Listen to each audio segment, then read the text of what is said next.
मुअज़्ज़ज़ सामीन ग्रामी कदर, सीरतुन नबी के हवाले से गुज़िश्ता चंद खुतबात से आपके सामने चंद गुज़ारिशात को रख रहा हूँ।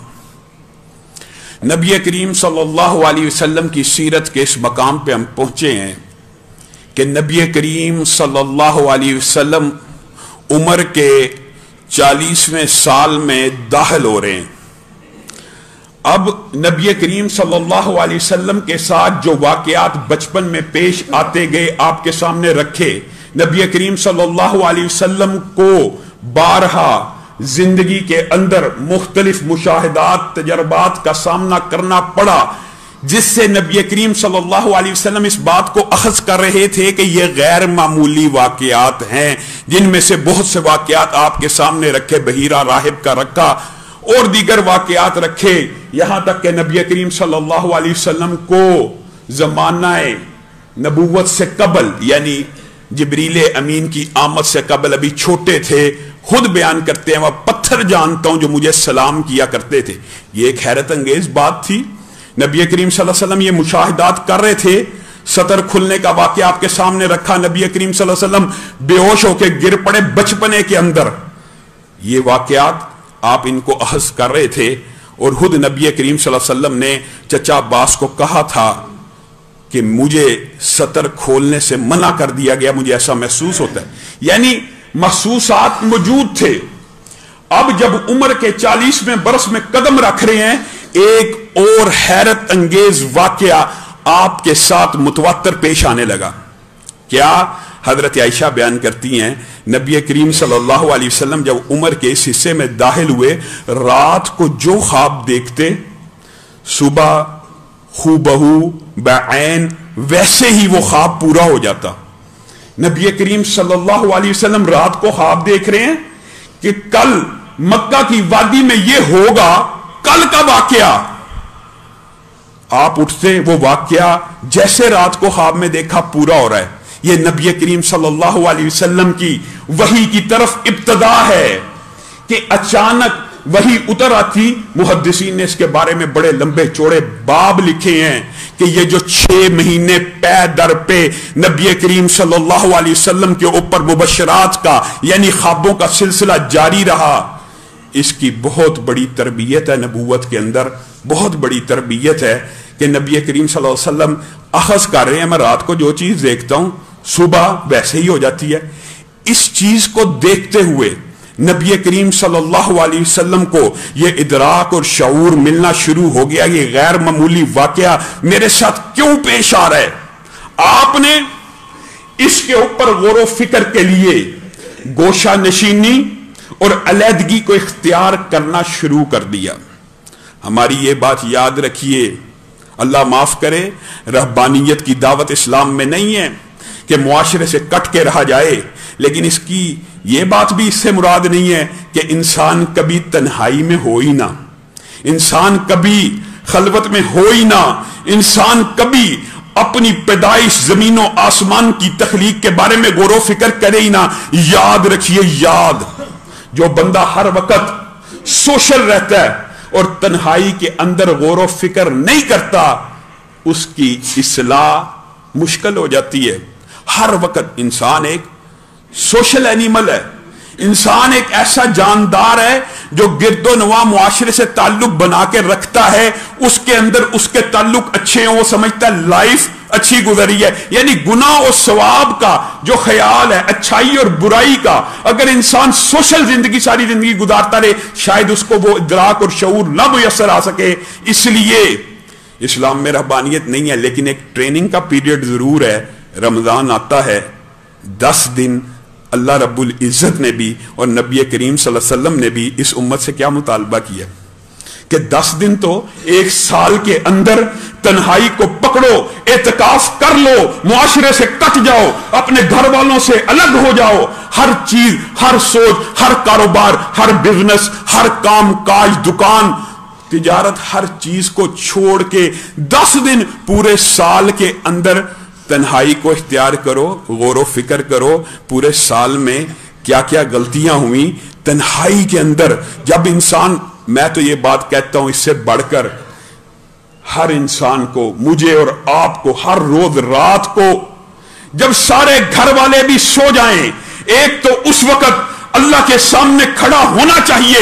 यह रियाकारी को कुचलने का मुजर्रब नुस्खा है, क्योंकि उस वक्त क्या होता है, इंसान के ऊपर, मर्दों के ऊपर नमाज बाजमात फर्ज है, सबको पता है, लेकिन नमाज बाजमात के अंदर भी यह ख्याल पैदा हो सकता है कि साथ वाला देख रहा है मैं नमाज बाजमात पढ़ रहा हूं। लेकिन रात की तन्हाई के अंदर जब बीवी बच्चे सो जाएं और तू अकेला उठेगा, वुदू करेगा, 2 रकत अल्लाह की भी मुयस्सर नहीं है, रात को अकेला भी बैठा, हाथ में मोबाइल है, और 30-35 मिनट दिन में ऐसे होने चाहिए ना कि इंसान सोचे आज सुबह उठा था, फजर की नमाज बाजमात पढ़ी थी, उसके बाद सारे दिन क्या काम काज करता रहा, उस एक दिन का जायजा तो रात सोने से पहले ले ले। जो बंदा हर रोज रात को कुछ लम्हे तन्हाई में गुजारता है ना और अपनी रूटीन के ऊपर नजर डालता है, इंसान जब अपनी रूटीन पे नजर डालता है, इंसान को अपनी तख्लीक का मकसद भी समझ आता है। अल्लाह ने पैदा क्यों किया, ये जमीनों आसमान क्या बातिल बनी, ये क्या लहव लाइब के लिए ये सारे सिस्टम अल्लाह रब्बुल इज्जत ने क्यों बनाए। ये जो गोशा नशीनी की नबी करीम सल्लल्लाहु अलैहि वसल्लम ने ख्वाबों के बाद, आप चौंक रहे थे, आप हैरान हो रहे थे। बाद लोगों को ये बातें भी बुरी लगती हैं, खैर उनका अकीदा है, मैं किसी को तानो तशनी नहीं करना चाहता। हदीस की इंटरप्रिटेशन की जाती है जी, नबी आप ये बड़े जालिम लोग हैं, ये कहते हैं कि जिब्रील अमीन 40 साल की उम्र में आए थे और उस वक्त वही आई थी। हदीस में आता है नबी करीम सल्लल्लाहु अलैहि वसल्लम तो उस वक्त भी नबी थे जब आदम पैदा नहीं हुए। अब बताइए इस हदीस का ये मफहूम निकालना, और जमीनों आसमान की पैदाइश से कबल यौम किताबत तकदीर के अंदर अल्लाह ने नबी को नबी लिखा था, इसके ऊपर तो कोई इतराज नहीं। हदीस ये बात के ऊपर इशारा कर रही है, हदीस ये बात बतला रही है, हदीस में वादे ये बात मौजूद है कि जमीनों आसमान की तख्लीक से कबल अभी आदम भी पैदा नहीं थे हुए। और भी हदीसें इस तरह की मिलती हैं कि अल्लाह ताला सूरत ताहा और यासीन की तिलावत फरमा रहे, यह भी हदीस मिलती है। यह हदीस सही है कि नबी करीम सल्लल्लाहु अलैहि वसल्लम को अल्लाह ने जमीनों आसमान की तख्लीक से कबल ही नबी लिखा था। नबी लिखा होना, नबी बनाना यह अलग बात है, लेकिन यहां से यह अखज कर लेना कि हजारों साल कबल आदम की पैदाइश से भी पहले नबूवत भी नादल हो चुकी थी, जिब्रील अमीन भी नादल हो चुके थे, वही का सिलसिला भी जारी था नबी का, जिसमें अथर भी मौजूद था। ये बातें ये तसव्वुफ से हज करदा खुद साख्ता हदीस की तशरीहात, नबी करीम सल्लल्लाहु अलैहि वसल्लम जो बात कहे वही ऑथेंटिक है। नबी करीम सल्लल्लाहु अलैहि वसल्लम हैरतों और इजाबतों की ये ख्वाबों के अहवाल से सुबह जाहिर होने की वजह से हलवत नशीनी को इख्तियार करते हैं। कहां पे सबको पता है, गारे हिरा में जाते हैं। और जो बंदा गारे हिरा गया हो वो हैरान रह जाएगा कि मक्का की आज भी अगरचे आबादी बढ़ चुकी है, कैसी तन्हाई का मुकाम है, कितनी दूर है। वहां पे खड़े होकर अगर बंदा गौर करे, इर्द गिर्द पहाड़, इंसान की सोच और फिक्र आज भी अगर वहां पे खड़ा हो तो उसको इस बात की दावत देती है कि गौर कर, अल्लाह ने तुझे पैदा क्यों किया, तेरी तख्लीक का मकसद क्या है। इंसान गौर और फिक्र में मुब्तला कब होता है, जब इंसान तन्हा हो। नबी करीम सल्लल्लाहु अलैहि वसल्लम इन ख्वाबों को, इनकी ताबीरें रूनुमा होते देख रहे हैं, गारे हिरा में गोशा नशीनी को इख्तियार करते हैं। बाद रवायात के अंदर आता है कि नबी करीम सल्लल्लाहु अलैहि वसल्लम का टाइम स्पैन मुख्तलिफ था, कई मरतबा हफ्ते के लिए, कई मरतबा 10 दिन के लिए। हाँ, एक मरतबा ऐसा भी हुआ कि नबी करीम सल्लल्लाहु अलैहि वसल्लम सारा सामान, रहने का, खाने पीने का और आमदोरफ्त का इंतजाम करके 1 माह तक गारे हिरा में रहे। और यही वो आखिरी महीना था कि जिसके बाद अब बात आई है, साथी अक्सर सवालात भी करते हैं, तो इस बात की भी वजाहत करना चाहता हूं मेरे भाइयों। ये हदीस सही है कि ख्वाब मुबश्शरात में से नबूवत का 46वां हिस्सा भी इसको जो कहा गया है ना कि ख्वाब बंदा मोमिन का सच्चा ख्वाब, ये नबूवत का 46वां हिस्सा। इसका क्या मतलब है, नबूवत की कोई शय बाकी नहीं है, वही नहीं आएगी, जिब्रील अमीन दोबारा किसी इंसान के कल्बे अत्थर पर नहीं उतरेंगे, वही लेकर नहीं आएंगे। हां, बंदा मोमिन को सच्चा ख्वाब आएगा। और ये नबूवत का 46वां हिस्सा। इसको क्यों कहा गया, 23 बरस मुहद्दिसीन ने यह बात लिखी है कि अगर नबूवत को 23 सालों में देखा जाए तो 6 माह 46वां हिस्सा बनते हैं। 6 माह 23 सालों में से 6 माह की अगर एवरेज निकाली जाए तो ये 46वां हिस्सा बनता है। 6 माह क्योंकि नबी करीम को सच्चे ख्वाब आते रहे पहली वही बराह रास्त आने से कबल, इसलिए ये इसको नबूवत का 46वां हिस्सा कहा गया। लेकिन इसमें एक बात बड़ी इबरत की भी है और समझने की भी जरूरत है। ख्वाब की भी बात आई है तो कह देता हूं, इमाम इब्ने सीरीन बहुत बड़े मुअब्बर गुजरे हैं, उन्होंने भी और मुहद्दिसीन ने भी, और नबी करीम सल्लल्लाहु अलैहि वसल्लम की अहादीस इस बात के ऊपर दलालत करती हैं कि बुनियादी तौर पे वैसे ख्वाब की अक़साम ज़्यादा हैं। ख्वाब की 3 किस्में होती हैं। एक मुबश्शरात है, अल्लाह की तरफ से आने वाले ख्वाब नंबर 1, और यही नबूवत का 46वां हिस्सा है और यही अल्लाह ताला की तरफ से आते हैं। नंबर 2, दूसरी किस्म कौन सी है? जो शयातीन की तरफ से होती है, इबलीस की तरफ से होती है। इबलीस वहम वसवसा डालने के लिए भी ख्वाब में भी आ जाता है।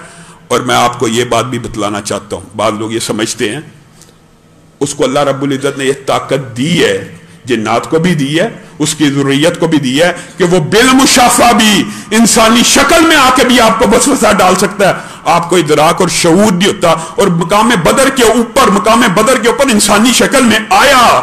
जिब्रील और मीकाईल को देखा, कुरान पाक में पूरा वाकया मौजूद है। इंशाअल्लाह जब वहां पे पहुंचेंगे आपके सामने तफसील से रखेंगे। क्या कहता है? इन्नी अरा, मैं वो देख रहा हूं जो तुम नहीं देख रहे। उल्टे पांव फिर गया और क्या कहता है कि मुझे अल्लाह से खौफ आ रहा है, कहीं अल्लाह ने जो मुद्दत मुझे दी है वो आज अल्लाह खत्म ही ना कर दे। इबलीस की तरफ से, शयातीन की तरफ से भी ख्वाब आते हैं। ये कैसे पता चलेगा कि ये ख्वाब रहमानी है, अल्लाह की तरफ से आया, ये बात शैतानी है? ये कैसे पता चलेगा? ये एक तो इंसान के अंदर नेचुरल फितरत होती है जो अखज़ करने की सलाहियत रखती है। दूसरी बात है, ये बात आपने मुअब्बर के पास लेके जानी है। और तीसरे ख्वाब की जो मशहूर किस्म है वो क्या है? तीसरे ख्वाब ऐसे आते हैं जो इंसान की ख्वाहिशात, ख्यालात या बदहुराकी की वजह से होते हैं। ख्वाब कई जरूरी नहीं है। 2 किस्में बुनियादी, खुशखबरी वाले अल्लाह की तरफ से, और तंबीह के तौर पर भी अल्लाह की तरफ से ख्वाब आ सकता है, तदबीर के लिए भी अल्लाह की तरफ से ख्वाब आ सकता है। ये मुबश्शरात के आगे किस्में हैं। ये लंबा चौड़ा एक मौजू है, लेकिन एक मुख्तसर से आपके सामने खुलासा रखना चाहता हूं ताकि आपका ये कंसेप्ट भी क्लियर हो जाए। इंसान को अगर किसी चीज का खौफ है, किसी चीज से इंसान डरता है, वो ख्वाब में आए, तो याद रखिए ये ख्वाब शैतान की तरफ से भी हो सकता है और आपके अपने ख्यालात के बुखारात भी हो सकते हैं। इन दोनों में कैसे तमीज और तकसीम करनी है, यह फिर आपके खौफ, एहसासात और जज्बात के ऊपर डिपेंड करता है। और मुअब्बर आपको बताएगा कि यह कैसे पता चलेगा ये शैतान की तरफ से या बदखुराकी की तरफ से। जो बदखुराकी या इंसान के ख्यालात और ख्वाहिशात के ख्वाब होते हैं, मिसाल दे रहा हूं, एक बंदे की ख्वाहिश है मेरे पास ये आ जाए, जहाज आ जाए, प्लाजा आ जाए। रात को ख्वाब देख रहा है, जहाज आ गया, प्लाजा आ गया, ये उसकी ख्वाहिशात ख्वाब के रूप में आ गई। ये बिल अमूम की बात कर रहा हूं। इसी तरह इंसान अगर किसी से मोहब्बत करता है, वो ख्वाब में आ गया, ये उसकी ख्वाहिशात है। शैतान की तरफ से भी ख्वाब आते हैं जिसके अंदर वो इंसान को गुमराह करने की कोशिश करता है। और इस हवाले से मुहद्दिसीन ने किताबें लिखी। नबियों के ख्वाब तो हुज्जत हैं, बताइए क्या उम्मतियों के ख्वाब हुज्जत हैं? याद रखिए, कोई ऐसा ख्वाब जिसके अंदर आपको शरीयत के खिलाफ हुक्म दिया जा रहा हो, शरीयत के खिलाफ हुक्म दिया जा रहा हो, वो ख्वाब कभी रहमानी नहीं हो सकता, वो ख्वाब शैतानी है। वादे शैतानी ख्वाब पहचानना, दलील क्या है? शरीयत के खिलाफ हुक्म आ रहा है। मुआज़ल्लाह, ऐसे ऐसे उम्मत में बेवकूफ लोग गुजरे हैं। ख्वाब आया कि बेटे की गर्दन पे छुरी को चला दो, वो बंदा उठा, उस बदबख्त को इल्म ही नहीं कि ये नबी का ख्वाब मुबश्शरात में से था, इब्राहीम का। उसने सोचा शायद मेरे ऊपर भी अल्लाह ताला ने ये वही कर दी है, उसने बच्चे की गर्दन पे छुरी चला दी। मुआज़ल्लाह, ये ख्वाब शैतानी है। आपको ये साहिवाल के, सरगोदे के और पाकिस्तान के अंदर इस तरह के वाकयात मिले होंगे। पीर के पास जाओ, आपको पता उस पीर ने 30 अपने मुरीदों को ज़बह कर दिया। उनको ख्वाब आया था कि पीर तुम्हें ज़बह करेगा और जिंदा कर देगा। यह ख्वाब रूहानी हो सकता? यह ख्वाब जिसके अंदर खिलाफ शरीयत आमाल का हुक्म दिया जा रहा, ख्वाब आए چاہے یہ بات بھی یاد رکھیے، امام ابن سیرین نے یہ بات بھی لکھی ہے، یہ اس کے اندر تمیز کرنا بڑا مشکل ہو جاتا ہے کئی مرتبہ۔ ہاں یہ بات حقیقت ہے کہ ابلیس لعین شیطان خواب کے اندر بھی نبی محترم کا روپ اختیار نہیں کر سکتا، لیکن انسان کو یہ مغالطہ ضرور دے سکتا ہے کہ میں ایک نیک بزرگ ہوں، یا انسان کے کان میں کسی چیز کی پھونک مارے۔ کتنے کتنے بڑے اولیاء نے اپنی کتابوں میں یہ واقعات لکھ چھوڑے ہیں۔ ہاں بھائی، کیا ہاں بھائی ہے جی؟ آج خواب میں آواز آئی ہے اللہ کی طرف سے کہ اللہ نے تیری نمازیں معاف کر دی ہیں، آج کے بعد نہ پڑھیے، اللہ کی طرف سے آپ آ سکتا ہے؟ یہ شیطان کی آواز آئی ہے تجھے، یہ شیطان کی آواز آئی۔ ہاں بھائی داڑھی منڈوا لے، شادی ہو جائے گی، یہ اللہ کی طرف سے ہاں بھائی ہے، یہ شیطان کی طرف سے خواب آئی ہے۔ ہاں رب رحمان کی طرف سے بھی خواب آتی ہے، اور اللہ کی طرف سے جب خواب آتی ہے نا، ان کے کچھ مقاصد ہوتے ہیں، ایک خوشخبری، ایک ڈرانا، ایک تدبیر کرنا، ایک صدقہ کرنا۔ اور نبی کریم صلی اللہ علیہ وسلم نے کہا جب خواب آ جائے جس سے تم ڈر جاؤ اور چاہتے ہو کہ اس خواب کی تعبیر ظاہر نہ ہو، اس کے بھی کلیے موجود ہیں۔ معبروں کے پاس چلے جاتے ہیں، زبردستی جی تعبیر بتائیں، تعبیر بتائیں، تعبیر بتائیں، تعبیر بتا دیتا ہے، پھر وہ تعبیر جب تک بتائی نہ جائے معلق رہتی ہے۔ یہ بھی احادیث میں نکلتی ہے بات، بتا دی تو وقوع پذیر ہو جاتی ہے۔ کس طرح ضائع کرنی، کتنی آسان بات ہے۔ کروٹ لو، اعوذ باللہ من الشیطان الرجیم، شیطان لعین کے شر سے پناہ مانگو، 3 مرتبہ دائیں ہاتھ کی طرف تھتکارو۔ تھتکارنا اور تھوک پھینکنے میں ایک فرق ہوتا ہے۔ وہ کیا ہے؟ تھوک معدے سے آتی ہے، اور تھتکارنا کہتے ہیں جو لعاب زبان کے اوپر ہی موجود ہو اس کو تھتکار دیا جائے، بس معدے کے اندر سے تھوک نہیں لانا۔ الٹے ہاتھ کے اوپر، پھر نفل پڑھ کے، پھر صدقہ کر کے انسان ایسے خواب جن سے فیل کرتا ہو۔ اور یاد رکھیے خواب یہ حدیث ہے مولوی کی، کسی فقیہ مفتی کی بات نہیں ہے۔ ہمیشہ اپنے مخلص ترین دوست کو اور بہترین عالم کو بتانی چاہیے۔ وجہ کیا ہے؟ کوئی حاسد، کوئی نکما، کوئی نلائق یا جاہل ہوگا نا، تیرے خواب کی اگر تعبیر کر دے گا تو بعض اوقات اللہ رب العزت خواب کی تعبیر اسی طرح وقوع پذیر کر دیتے ہیں۔ حضرت یوسف کا اگر آپ پورا چیپٹر پڑھیں، وہ خوابوں کے ماہر تھے، وہ معبر تھے۔ اللہ تعالیٰ نے ان کو یہ علم بخشا تھا کہ جو بندہ خواب دیکھتا وہ یہ بات بھی جج کر لیا کرتے تھے کہ یہ خواب احلام میں سے ہے، یعنی خیالاتی ہے، نفسانی ہے، خواہشات میں سے ہے، یا اللہ کی طرف سے ہے، یا تدبیر کے لیے۔ آپ نے دیکھا ہوگا تقدیری خواب کی بھی تعبیر حضرت یوسف نے بتلائی۔ تقدیری خواب بھی تو آیا تھا نا کہ یہ وقوع پذیر ہونا ہے، ایک کو سولی لگ جانی ہے۔ اس نے خواب دیکھی تھی میرے سر کے اوپر پرندہ روٹیاں کھا رہا ہے، حضرت یوسف نے کہا تو سولی پہ چڑھ جائے گا۔ دوسرے نے خواب دیکھی تھی کہ میں شراب کو نچوڑ رہا ہوں، حضرت یوسف نے کہا تو بادشاہ کا ساقی بنے گا، اس کا خدمت گزار بنے گا۔ آپ کے سامنے ایک اور خواب بھی دیکھی تھی۔ اس کا مطلب ہے خواب صرف تنبیہ، آئندہ آنے والے واقعے کی خبر نہیں ہوتی، تدبیر کے لیے بھی آتی ہے بندہ مومن کی۔ کیا خواب تھی وہ آپ سب کو پتا، مشہور واقعہ، 7 بڑی گائیں چھوٹی گائیں کھا رہی ہیں، حضرت یوسف نے اس کی تدبیر بیان کی۔ تدبیر یہ ہے کہ تم 7 سال کھیتی جو نکلے اس کو سٹاک کرو، اگلے 7 سال تنگی کے آنے والے ہیں، تو خواب کے اندر کوئی اور سلسلہ باقی نہیں ہے۔ یہ بات یاد رکھے، 2 باتوں سے آپ نے بچنا ہے۔ وحی کا کوئی سلسلہ امت کے اوپر باقی نہیں ہے، کوئی سلسلہ سوائے سچے خوابوں کے۔ یہ جو سارے صوفیوں نے باتیں بنائی ہوئی ہیں من گڑت ہیں، کشف ہو جاتا ہے، پردے اٹھ جاتے ہیں۔ ان کے پردے اللہ معاف کرے، پھر ہم کہیں گے تو گستاخی کے الزامات لگا لیتے ہیں، ان کے پردے شیاطین اٹھاتے ہیں، اللہ کی طرف سے نہیں ہو سکتا، کیونکہ نبی کریم صلی اللہ علیہ وسلم نے فرما دیا کہ وحی کے سلسلوں میں سے صرف سچے خواب باقی ہیں، باقی یہ جو کشف کی کہانی ہے، وحی کے سلسلے، فرشتوں کی آمد جامد ابھی بھی جاری و ساری ہے، یہ سب جھوٹ ہے۔ ایسے ایسے سوشل میڈیا پہ آپ کلپ اٹھائیں، معاذ اللہ دعویٰ کرنے والے موجود ہیں، نعوذ باللہ بندہ کیا کہ جی میکائیل بھی میرے ماتحت ہے، نعوذ باللہ اسرافیل بھی میرے ماتحت ہیں، فرشتے ہمارے گھر بھی آتے ہیں۔ یہ کیا سلسلہ، سب جھوٹ، کذب بیانی۔ کیونکہ ہاں بعض لوگ ایسے بھی ہیں کہ انہوں نے کہا اس طرح نہیں، چونکہ عقیدہ لوگوں کا اب مضبوط ہو گیا ہے کہ جبریل وحی لے کے نہیں آئے گا، انہوں نے خواب بھی گاڑ لیے۔ یاد رکھیے یہ بات بھی یاد رکھیے، سچا خواب جس بندے کو آ رہا ہے اس کے لیے کوئی دلیل حجت ہو سکتا ہے، لیکن میرا خواب آپ کے لیے حجت شرعی نہیں ہے، کیونکہ میں اپنی طرف سے گھڑ سکتا ہوں۔ میں کہوں میں نے خواب دیکھا یار آپ یہ کام کرو، آپ کے اوپر وہ حجت شرعی نہیں ہے۔ اگر خواب میں کام کروانا مقصود تھا تو اس بندے کو آ جائے گا، ہاں مشورہ دیا جا سکتا ہے۔ یہ صرف سچ جھوٹ کی وجہ سے کہہ رہا ہوں، کیونکہ سچ جھوٹ کا کیسے فیصلہ کیا جائے گا؟ لوگوں نے معاذ اللہ یہاں تک خواب سنا دیے کہ نبی کریم صلی اللہ علیہ وسلم آئے تھے، انہوں نے کہا تھا کہ مجھے ٹکٹ دیا جائے۔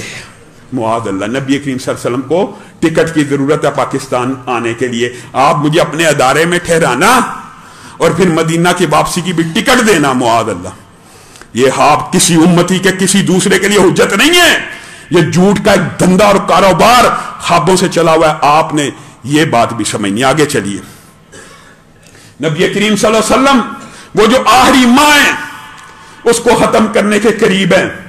بعض روایات کے اندر مختلف ایام کا ذکر ہے، پہلے آپ کے سامنے رکھا، مختلف روایات ہے، ایک ماہ کا طویل عرصہ بھی ہے، اور بعض محدثین نے لکھا ہے یہی وہ عرصہ ہے کہ اچانک حضرت جبریل امین علیہ السلام انسانی شکل کے اندر نبی کریم صلی اللہ علیہ وسلم کے سامنے نمودار ہو گئے۔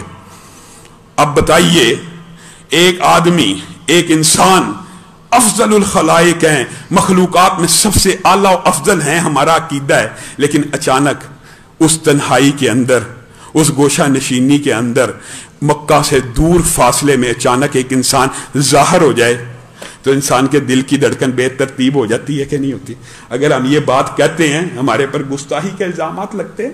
یہ حدیث میں موجود ہے، نبی کریم خود بیان کر رہے ہیں، اچانک آئے، مجھ پہ گھبراہٹ طاری ہوگی، کون ہے؟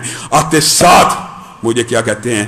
اور یاد رکھیے سید قطب نے، عقیدے کا اختلاف ہونا ہو سکتا ہے، لیکن اللہ کی قسم کیا عمدہ منظر کشی کی ہے، اور حقیقت بات ہے، سچ بات ہے، بغیر مبالغے کے تاریخ انسانیت کا سب سے اعلیٰ، سب سے افضل، سب سے محیر العقول واقعہ اگر کوئی ہے تو یہ ہے تاریخ انسانیت کا سب سے عظیم واقعہ، جس وقت رب تعالیٰ نے انسانوں کی رشد و ہدایت کے لیے مکہ کے در یتیم کو چنا، اور اللہ رب العزت براہ راست اپنے کلام کو ایک انسان کے اوپر اتارنے کا ارادہ فرما رہا ہے۔ کس لیے؟ میری اور آپ کی ہدایت کے لیے، میری اور آپ کی رہنمائی کے لیے۔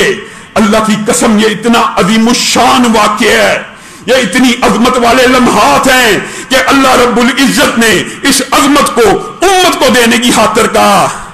یہ جس رات نازل ہوا نا، یعنی جس دن پہلی وحی آئی تھی، جس رات کو اس قرآن پاک کی ابتدا ہوئی تھی، اس رات کی عبادت 1000 مہینوں سے افضل ہو گئی۔ یہ وہ رات ہے، یہ اتنی عظیم کتاب ہے کہ جس کی ابتدا انسانی تاریخ کا سب سے عظیم واقعہ اقرا، کیا کہا؟ پڑھیے۔ نبی کریم صلی اللہ علیہ وسلم نے فرمایا میں پڑھنا نہیں جانتا۔ جبریل امین نے آپ کو گلے سے لگایا، آپ کو خوب اچھی طرح اپنے سینے سے لگایا، بھینچا، 3 مرتبہ یہ واقعہ ہوا، اقرا۔ نبی کریم بار بار کہہ رہے ہیں کہ میں پڑھنا نہیں جانتا، اور میں کیا پڑھوں؟ میرے سے کس چیز کا مطالبہ کر رہے ہو؟ کہا اقرا بسم ربک الذی خلق۔ کتنا عظیم واقعہ انسانی تاریخ کا، پڑھیے اس بابرکت نام کے ساتھ جس نے آپ کو تخلیق کیا۔ اقرا بسم ربک الذی خلق، خلق الانسان من علق، اقرا وربک الاکرم الذی علم بالقلم، علم الانسان ما لم یعلم۔ کتنی عظیم اللہ تعالیٰ نے بات بتلائی ہے۔ اب یہاں پہ رکیے، غور کیجئے، یہ قرآن پاک آپ کے سامنے موجود ہے۔ اقرا سورت کہاں پہ ہے؟ 30ویں پارے میں ہے کہ نہیں؟ آخر میں ہے۔ قرآن کی ابتدا اقرا سے کیوں نہیں ہو رہی؟ اللہ کی قسم اس وجہ سے نہیں ہو رہی کہ نبی کریم نے کہا نازل تو پہلے ہوئی ہے لیکن رکھی آخر میں جائے گی۔ نبی کی حدیث، نبی کی بات، نبی کا قول، نبی کا فرمان ہی حرف آخر ہے۔ نبی کریم صلی اللہ علیہ وسلم کہتے ہیں میرے پہ ایسی گھبراہٹ طاری ہوئی، میں واپس گھر تیزی سے آیا اور میں نے کہا زمیلونی، میرے اوپر چادر اوڑھ دی جائے۔ میری کفیات بدل رہی تھی، مجھے سمجھ نہیں تھا آ رہا، یہ جو 6 مہینے میں لگاتار خواب دیکھتا رہا آج ایک دم نتیجہ ظاہر ہو گیا ہے۔ اللہ رب العزت نے براہ راست ایک فرشتہ بیچ کے انسانی شکل میں میرے سے کلام کر لیا۔ نبی کریم صلی اللہ علیہ وسلم کو کمبل بھی دیا گیا اور حضرت خدیجہ ورقہ بن نوفل کے پاس بھی لے کے گئیں۔ نبی کریم صلی اللہ علیہ وسلم نے ایک الفاظ حضرت خدیجہ کو کہے کہ مجھے اپنی جان کا خطرہ پڑ گیا ہے۔ یہ الفاظ کیوں کہ یاد رکھیے، جو بندہ آج بھی 1500 برس گزر چکا ہے نبی کریم صلی اللہ علیہ وسلم کو، آج بھی جو بندہ اللہ کی طرف بلائے گا اس کی جان کو خطرہ ہے۔ آج بھی جو بندہ دین کی طرف بلائے گا، نبی کی طرف بلائے گا، قرآن و سنت کی طرف بلائے گا، اس کی جان کو خطرات لاحق ہوں گے۔ یہ رستہ ہی ایسا ہے، اس کی مخالفت ہوگی، یہ ممکن نہیں ہے۔ پہلی بات ہی جب نبی کریم صلی اللہ علیہ وسلم نے کہا نا مجھے تو اپنی جان کا خوف لاحق ہو گیا، تو حضرت خدیجہ نے کیسا مرہم رکھا، کلا واللہ لا یحزیک اللہ ابدا انک لتصل الرحم وتکسب المعدوم وتحمل الکل وتقری الضیف وتعین علی نوائب الحق۔ اللہ آپ کو کبھی ضائع نہیں کرے گا، آپ تو محروموں کی مدد کرنے والے ہیں، آپ تو حق کا ساتھ دینے والے ہیں، آپ تو مہمانوں کی عزت کرنے والے ہیں، اللہ آپ کو کیسے ضائع کرے گا؟ اور ورقہ بن نوفل کے پاس لے کے گئے، سارا واقعہ بیان کیا۔ ورقہ نے کہا اللہ کی قسم یہ تو وہی فرشتہ ہے جو کبھی موسیٰ پہ نازل ہوا، کاش میں اس وقت جوان ہوتا جس وقت تیری قوم تجھے یہاں سے نکالے گی۔ بتائیے ایک ہی حدیث، پہلی حدیث، جتنی حدیث کی کتابیں ہیں باب بدء الوحی کے اندر کہ وحی کی ابتدا کیسے بھی یہ حدیث موجود ہے، اور اسی حدیث کے اندر اس بات کو بیان کیا گیا 2 جگہ کے اوپر۔ پہلی بات کہ جو بندہ اللہ کی طرف بلائے گا اس کی مخالفتیں ہوں گی، اس کی دشمنی بے وجہ ہوگی، اس کے خلاف کھڑے ہوں گے لوگ۔ اور دوسری بات ورقہ بن نوفل کیا کہہ رہے ہیں، کاش میں اس وقت جوان ہوتا جب تیری ہی قوم تجھے مکہ سے نکال دے گی۔ نبی کریم صلی اللہ علیہ وسلم نے فرمایا کیا یہ میرا اتنا بڑا جرم ہے؟ مفہوماً آپ کے سامنے رکھ رہا ہوں، کیا میری قوم، میرے چچا اتنی عزت احترام صادق امین مجھے کہنے والے، میرے باپ دادا کی سرداری، مجھے یہاں سے نکال دیا جائے گا؟ ہاں آپ کو نکال دیا جائے گا، کیونکہ آپ نے اب ایک اللہ کی طرف بلانے کا اعلان کر دیا۔ اللہ کی قسم دین کے رستے کے اوپر چلنا یہ بڑی سعادت کی بات ہے، اور اللہ تعالی ہم سب کو اس کے اوپر استقامت دے۔ اور یہ ممکن نہیں ہے کہ کوئی بندہ دین کے اوپر چلتا اس کی مخالفت نہ ہو، یہ ممکن نہیں ہے، یہ ممکن ہی نہیں ہے۔ دین کے اوپر چلنے والا ہر بندے کو نہ راضی کر سکتا ہے اور نہ یہ سوچ سکتا ہے یار میری کوئی مخالفت نہ کرے، یہ کیسے ہو سکتا ہے؟